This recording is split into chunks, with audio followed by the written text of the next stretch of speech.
Hello guys, Radhe Radhe. I hope आप सब बहुत बढ़िया होंगे। फिर से हाजिर हो चुका हूं एक नई वैकेंसी के साथ और ये आपका नोटिफिकेशन निकाला गया है एल&टी के द्वारा जूनियर इंजीनियर ट्रेनी का एक नया नोटिफिकेशन यहां पे आउट हो चुका है और बिल्कुल फ्रेशर कैंडिडेट यहां पे अप्लाई कर सकते हैं। पूरा एलिजिबिलिटी क्राइटेरिया मैं आपको इस वीडियो के अंदर बताऊंगा। इवन मैं आपको इस वीडियो के अंदर अप्लाई करके दिखाने वाला हूं। देखिए, पहले पूरा ध्यान से इसका एलिजिबिलिटी क्राइटेरिया समझ लेना, क्योंकि फिर बाद में अगर आपका सिलेक्शन हो जाता है तो फिर आपको पता चलता है कि आपका एलिजिबिलिटी तो ये था और आपने गलत तरीके से इसको अप्लाई कर दिया। ठीक है ना। तो ध्यानपूर्वक पहले एलिजिबिलिटी क्राइटेरिया समझिएगा और कौन कौन सी ब्रांच एलिजिबल है वो भी देख लेना। देखिए, इंपॉर्टेंट पॉइंट पहले बता रहा हूं तो वीडियो को लाइक कर देना। यहां पे फ्रेशर कैंडिडेट के लिए वैकेंसी है, एक्सपीरियंस यहां पे नहीं मांगा। और जैसा कि आपको पता है कि ये जो पोजीशन आपका रहेगा जूनियर इंजीनियर ट्रेनी का पोजीशन आपको देखने को मिलेगा। नोटिफिकेशन आ रखा है L&T construction and mining machinery की तरफ से। ठीक है ना। तो इसको अप्लाई कैसे करना है, चलिए उस प्रोसेस के बारे में जान लेते हैं। पहले मैं आपको लेके चलता हूं इनके ऑफिशियली नोटिफिकेशन की तरफ, जो कि डाला गया है यहां पे मुकेश पाल के द्वारा। इन्होंने ही ये नोटिफिकेशन एक दिन पहले अपने ऑफिशियली लिंक्डइन अकाउंट पे डाला है। L&T construction and mining machinery की तरफ से नोटिफिकेशन है जूनियर इंजीनियर ट्रेनी 2025 के लिए। इसके एलिजिबिलिटी क्राइटेरिया को पहले देखते चलते हैं। अब यहाँ पे क्या एलिजिबिलिटी क्राइटेरिया है, सबसे पहली बात, जो कैंडिडेट फाइनल ईयर के स्टूडेंट है और यहाँ पे वो इसको अप्लाई कर सकते हैं और 2025 में आपका पास आउट ईयर होना जरूरी है।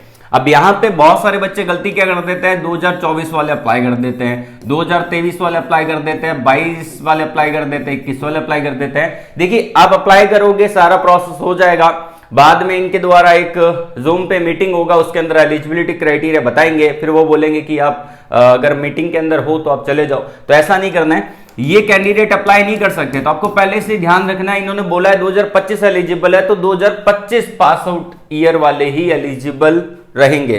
ठीक है, 2024 वाले, 2023 वाले, 22 वाले ये कोई बच्चा अप्लाई नहीं कर सकता। जो फाइनल ईयर के स्टूडेंट है वही एलिजिबल है। दूसरा पॉइंट है कि आपके 10th में 60% होना जरूरी है मेरे भाई। अगर आपने मान लेते हैं कि आपके 10th में आपके 59.99% है तो आप बोलोगे कि सर ये तो एग्रीगेट 60% आ गया। ऐसा नहीं होता, 0.01% भी कम नहीं हो सकता, ये भी कम नहीं हो सकता। ठीक है ना। तो अप्रोक्सीमेट 60% या उससे ज्यादा हो सकते हैं। 60% कम से कम है, उससे ज्यादा हो सकते हैं।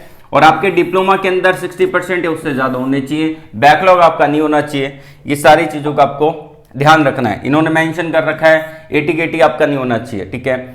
और जो candidate semester year for any reason will be treated as second attempt if, यहां पे मेंशन किया गया कि आपका जो रहेगा सिंगल बारी में आप पास आउट होने चाहिए। उसके अलावा एज रहेगा आपका 23 साल से कम नहीं होना चाहिए। 1 जुलाई 2025 तक आपका ये एज काउंट होने वाला है। ठीक है। मेडिकल स्टैंडर्ड यहाँ पे कंपनी की पॉलिसी के अकॉर्डिंग क्राइटेरिया फुलफिल होना चाहिए। जैसे कि कभी कभी क्या होता है कि आपका सिलेक्शन हो जाता है, ऑनलाइन असेसमेंट कंप्लीट हो गया, आपने इंटरव्यू दे दिया, सब कुछ बढ़िया तरीके से दे दिया, लेकिन बाद में जब आप इसका मेडिकल देते हो वहां पे आपको रिजेक्ट कर दिया जाता है। तो यहाँ पे इन्होंने मेंशन कर रखा है कि जो हाइट है वो मेल की 152 सेंटीमीटर होनी चाहिए। अगर आपकी हाइट 151 सेंटीमीटर है तो भी आप इसको अप्लाई नहीं कर सकते। फीमेल की 150 सेंटीमीटर होनी चाहिए, कम से कम इतना बोला है। वेट आपका मेल का मिनिमम 43 kg होना चाहिए, 43 से ज्यादा हो सकता है, 43 मिनिमम होना चाहिए। फीमेल का 38 kg मिनिमम होना चाहिए।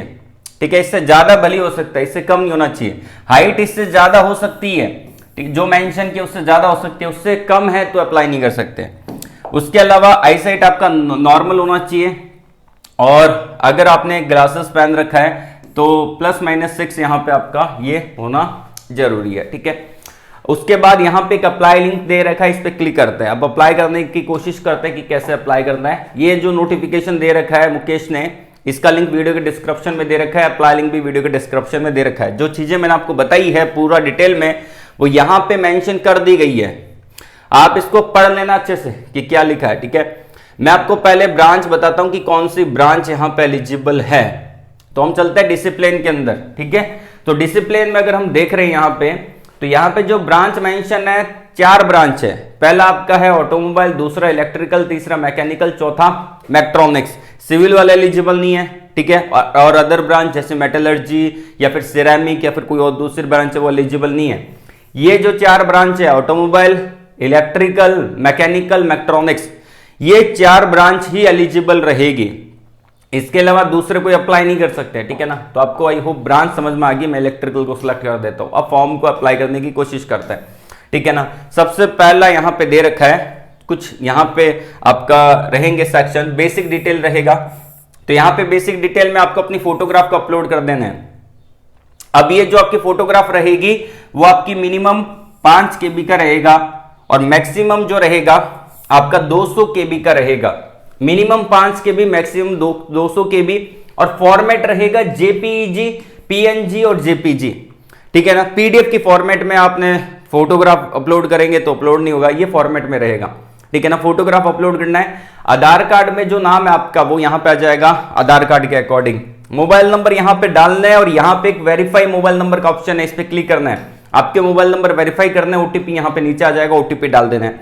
वैसे ही आपको क्या करना है, यहां पे एक ऑप्शन दे रखा है ईमेल आईडी डालना है, उसको वेरीफाई करना है, ठीक है। वेरीफाई करने के बाद OTP आएगा, वो डाल देना है। उसके बाद यहां पे आपका स्टेट आएगा, आपका डिस्ट्रिक्ट आएगा, ठीक है ना। जो भी आपका स्टेट है, आपका डिस्ट्रिक्ट है, वो आप यहां पे डालेंगे। उसके बाद आपका DOB आ जाएगा, ठीक है ना। DOB आपका मैच होना चाहिए, ठीक है। 23 ईयर बोला है तो उतना मैच होना चाहिए, ठीक है। उसके बाद आपका जेंडर आ जाएगा, ठीक है, ये आपको डाल देना है जो भी आपका जेंडर है। उसके बाद हम चलते हैं एजुकेशन डिटेल, ठीक है। तो यहाँ पे कैलेंडर भी दे रखा है, उसको देख लीजिएगा। अब एजुकेशन डिटेल में क्या है मेरे भाई, देखिए यहाँ पे सबसे पहला आपका 10th का कितना परसेंटेज बना है वो डालना है। उसमें आपने कब स्टार्ट किया था 10वीं और कब खत्म किया था 10वीं, 10th कब स्टार्ट हुआ कब खत्म हुआ, ठीक है ना। ये आपके मार्कशीट के नीचे लास्ट में साइड में लिखा हुआ है, कब स्टार्ट हुआ कब खत्म हुआ, वो आपको डेट मेंशन करनी है। आपने 12th कर रखा है क्या, जैसे कि कभी कभी क्या होता है बच्चे क्या करते हैं 10th करते हैं, उसके बाद 12th करते हैं, फिर वो कर लेते हैं डिप्लोमा, ठीक है ना। तो डिप्लोमा कर लेता है वो, तो ऐसा भी ऑप्शन अवेलेबल है। 10वीं के बाद 12वीं कर रखा है, 12वीं के बाद ये कर रखा है डिप्लोमा, तो भी यहां पे अप्लाई कर सकते हैं क्योंकि यहां पे एक ऑप्शन अवेलेबल है, ठीक है। और कई की क्या करते हैं डायरेक्टली 10th के बाद डिप्लोमा कर लेते हैं 3 साल का, ठीक है। तो दोनों ऑप्शन अवेलेबल है, तो आप अपने अकॉर्डिंग चेकआउट करिएगा।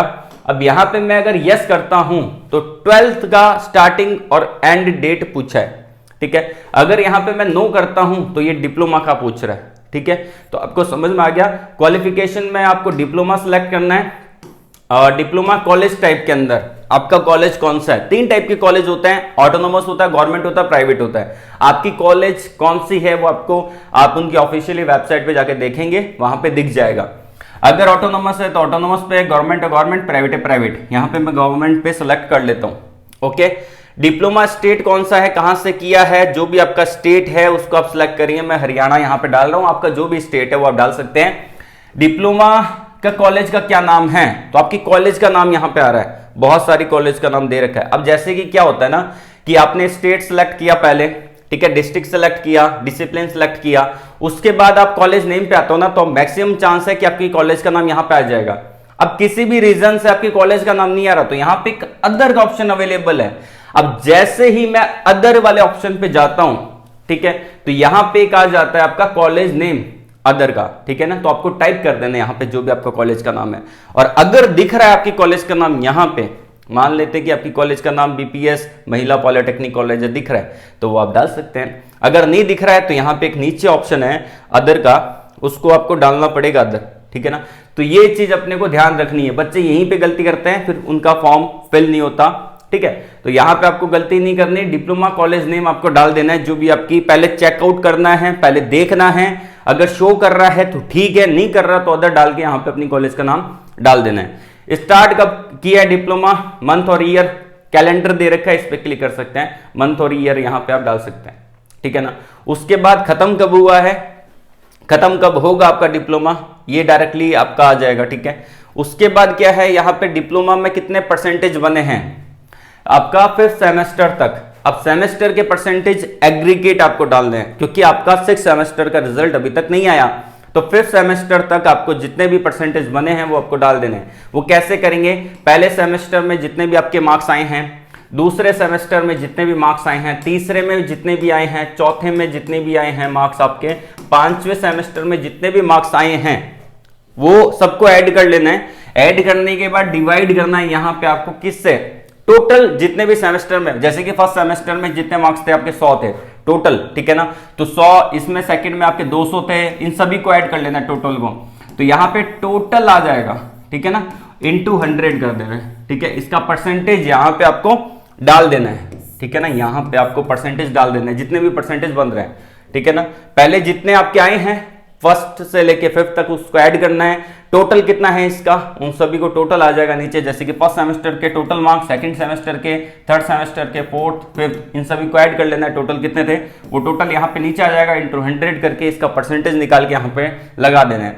बैकलॉग यहाँ पे लिखा है कि बैकलॉग है कि नहीं है, तो उसके बारे में आप मेंशन कर सकते हैं, जैसे कि यहाँ पे मैं चलता हूँ, यहाँ पे 0 टाइप कर देता हूँ, बैकलॉग नहीं है तो 0, ठीक है। बैकलॉग होगा तो डायरेक्टली रिजेक्ट हो जाओगे, ठीक है। उसके बाद मोड ऑफ स्टडी क्या है भाई, हमने फुल टाइम कर रखा है, पार्ट टाइम डालोगे रिजेक्ट हो जाओगे, डिस्टेंस डालोगे रिजेक्ट हो जाओगे, ठीक है ना। तो फुल टाइम का बीच वाला सेकंड ऑप्शन है वो आपको डालना है। रेज्यूमे अपलोड कर देना है, रेज्यूमे 10 KB होना चाहिए, मैक्सिमम फाइल साइज 2 MB हो सकता है। मैंने एक रेज्यूमे दे रखा है वीडियो के डिस्क्रिप्शन में, उसका यूज कर लीजिएगा। बहुत बारी रेज्यूमे बनाना सिखा चुका हूं मैं हर वीडियो के अंदर, बार बार नहीं सिखाऊंगा, आप कोई दूसरा वीडियो ओपन कर लेना, जो कल मैंने डाला उसके अंदर भी बता रखा है, ठीक है।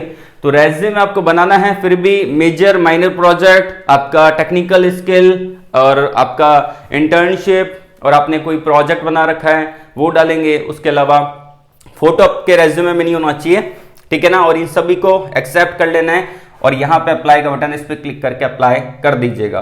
तो ये रहा आपका अप्लाई प्रोसेस पूरा, मैंने आपको डिटेल में बता दिया। और इससे रिलेटेड किसी भी प्रकार का डाउट है कमेंट बॉक्स में कमेंट करके पूछ लीजिएगा। जल्दी से जल्दी जाके अप्लाई कर देना, फॉर्म कभी भी एक्सपायर हो सकता है, कोई भरोसा नहीं है। ऑफिशियली नोटिफिकेशन का लिंक, अप्लाई लिंक वीडियो के डिस्क्रिप्शन में प्रोवाइड करवा दी है, एक बार जाके जल्दी से चेकआउट कर लेना। अगर आप एलिजिबल हो तो इसको अप्लाई जरूर करिएगा। तो आज के लिए बस इतना ही, ऑल द वेरी बेस्ट, जय हिंद।